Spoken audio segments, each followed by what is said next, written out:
In this section, we're going to be using two of our old friends, the midpoint formula and the distance formula.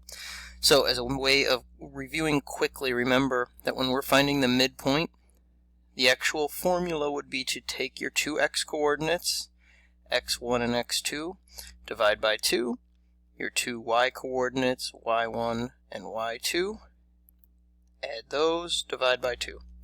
That's the midpoint formula. Distance formula we've looked at a couple of different ways. Most importantly and most applicable to what we're going to do today is to again remember it is the change in y squared plus the change in x squared, all underneath the square root symbol. So the distance between 2 points is equal to the square root of change in y squared plus change in x squared. Why is that? Because remember, change in y squared is really y2 minus y1 squared. And change in x squared is really x2 minus x1 squared. It's very, very similar to slope, in which case we are subtracting our x coordinates, subtracting our y coordinates. But this time we are going to be squaring them, the differences, add the two differences together after we square them, and square root. That's going to be the most applicable way that we use it. And in fact, we're going to take it a little step further here and talk about it along with the midpoint formula. Example of that would be something like number 1, where I give you the coordinates of B and C and ask you to find the coordinates of A. This is the same problem that we did earlier in the semester, where I would say, hey, point B is at -3, 2, point C is at 0, 0. Find the coordinates of A if B is the midpoint of segment AC. Where I didn't give you the coordinate grid. This is actually easier because I'm giving you the grid. These marks, remember, mean that this is a midpoint. And therefore, if I want to find the x and y coordinates here, I can just utilize the change in y and the change in x. Work backwards here. Work from C to A. If I'm going from C to B, my y coordinate is going from 0 to -2, therefore I'm going down 2. My x coordinate is going from 0 to -3, therefore I'm going to the left 3. Because my segments here are congruent, that's the hypotenuse of a right triangle. Because that segment's congruent to this segment, CB is congruent to BA, I know that these changes need to be identical. I know that I'm going to be going down 2 and I'm going to go to the left 3. So I apply that from here. I'm at -2, that's my y coordinate, and go down 2. That puts me at -4. I know that I'm at -3 and I'm going to the left another 3. So if I'm at -3 and I go left another 3, I'm at -6. There's the coordinates for point A. It's a matter of just simply applying those formulas. Number 2 is the same thing.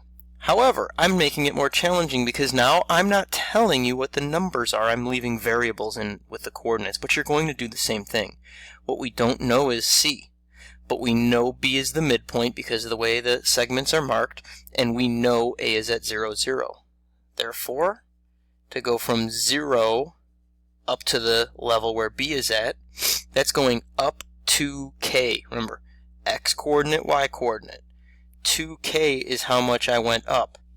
That means if I'm going up here again, I have to go up another 2k. My new y coordinate then is from here to here. Let me rewrite that a little bit. But we're going from here up to here. 2k and 2k is 4k. There is the y coordinate. And then do the same thing for your horizontal change, or your change in x. My change in x here went from 0 to h. That's a change of h. If that's a midpoint, which it is by the way it's marked, that's also an h. Therefore, my total horizontal change was h plus h, or 2h. That's now my x coordinate. And there's point C. And we can do that when we have triangles as well. In this case, I ask you to find the midpoint of the triangles. I can tell you on the homework, there's going to be problems on the homework that are kind of like number 2. So if I erase what we have here just to kind of show you, I could do this with a triangle as well, where I just put a full triangle in here and I gave you this coordinate as, let's call it, this is at h, so 2h, so let's call this at 6h, and call it at, this is at 2k, so we'll even call it 1/2 k. And I said find the midpoint m here. Well, you can't find the midpoint using midpoint formula until you know C, so you might have to go from A, B, find C first, then use C and your third point here to find M. In number 3, I'm not asking you to do that. I'm asking you to simply use the midpoint formula. Use the midpoint formula to find the midpoint of segment BC. That's application. It's apply your -4 plus 8, your 2x coordinates, divided by 2. Your 6 plus 3, your 2y coordinates, and divide it by 2. -4 plus 8 is 4, divide that by 2. You get x coordinate of 2. 6 plus 3 is 9, divide that by 2, you get 4.5. That makes this midpoint, this point right here that cuts that segment in half, tells me that that point is at 2, 4.5. Now, before I ask you to go ahead and find your other 2 midpoints, let's talk about that here when I have variables. The process is identical.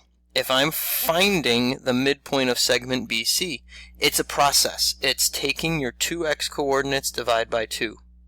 Your 2y coordinates, you add them together, divide by 2. Your coordinates just happen to have variables in them. Your x coordinates are 0 and 2h. 0 plus 2h divided by 2 is your new x coordinate.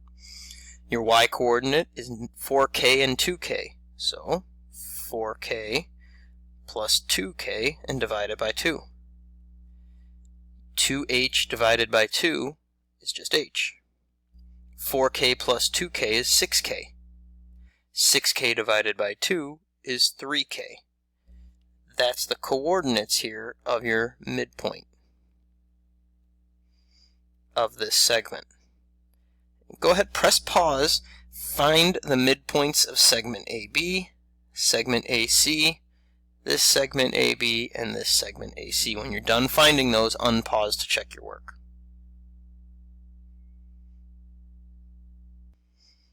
In number 3, we should have found that the midpoint of segment AB is -5, 1/2.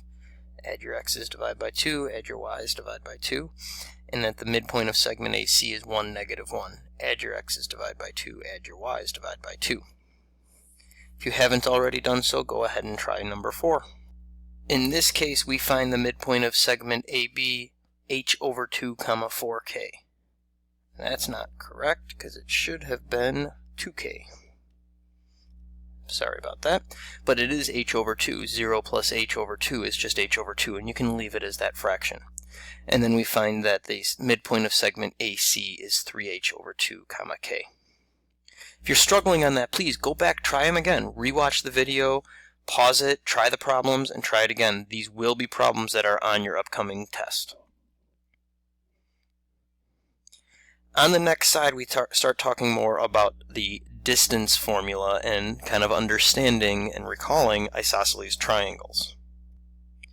So first we talk about finding the lengths. If I just give you AC with no segment bar above it, that's asking you for the length of that segment. So segment AC is this length. When I ask you AB, I'm looking for this length. The good news is any length that's vertical or horizontal, you don't have to do the distance formula. You can count out how far apart they are. And it's all about the y coordinate. The y coordinate is 4. That means this is 4 units up from 0. Y coordinate is -4. This is 4 units down from 0. That means segment AB has a distance or a length of 8. Could you have done the Pythagorean theorem or the distance formula? Of course you could have, but it's not necessary when your line is vertical. And then similarly, segment CB is now on another angle, another diagonal. That will be a distance formula problem. So direct application. Change in x squared plus change in y squared. If I'm starting at A and going to C, I know my change in y, we just saw that, is 4. I know the change in y is 4. I know the change in x is from M to C. The x-coordinate here tells me that's 5. So my distance is going to be the square root of 4 squared plus 5 squared. 4 squared is 16, plus 5 squared is 25. 16 and 25 is 41. All of that's under the square root, and we can leave it as that. That's fine. Segment CB, I can do the same thing. It's 4, and guess what? This is still 5 because I'm still going from M to C. So my change in y is still 4. My change in x is still 5. So my distance is still going to be the same thing. It's the same distance calculation. Square root of 41. Going from there, we can basically answer this next question. Is the triangle isosceles? And if so, how do we know? Well, we can answer that because we've just found that this segment is the square root of 41. This segment has a length of square root of 41. And this segment has a length of 8. Two sides are congruent. So yes, this is an isosceles triangle because two sides are congruent.